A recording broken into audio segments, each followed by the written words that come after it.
কাছে এই উঠোন বৈঠকে ভোট চাইতে আসি।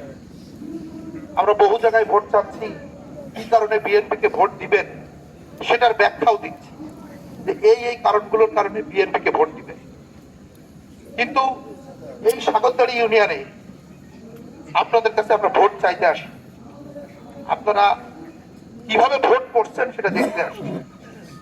আর কোনো কারণ ব্যাখ্যা করার জন্য আসিনি। একটাই কারণ, প্রার্থী আপনাদের সন্তান।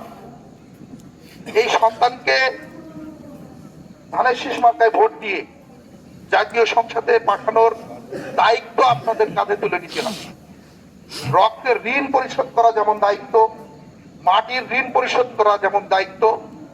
আপনাদের এই সন্তানদের উপর আস্থা রেখেছেন বাংলাদেশের একটা বৃহত্তর রাষ্ট্রীয় সংগঠন বাংলাদেশ জাতীয়তাবাদী দল বিএনপির ভারপ্রাপ্ত চেয়ারম্যান জনাব তারেক রহমান। তার এই আস্থা, তার এই বিশ্বাস যেন অটুট থাকে, এই দায়িত্বটা আজকে থেকে আপনারা কাঁধে তুলে নেবেন। এখানে যে মা বোনরা আছেন, যে চাচারা আছেন, যে মুরব্বীরা আছেন, প্রত্যেকেই এক একজন কর্মী। তাদের যে সমস্ত আত্মীয় স্বজন এই উপজেলার বিভিন্ন প্রান্তে ছড়িয়ে ছিটিয়ে আছেন, আপনারা মোবাইলে যোগাযোগ করবেন। পারলে সম্ভব হলে আপনারা সেই আত্মীয় স্বজনের বাড়ি গিয়ে যোগাযোগ করবেন।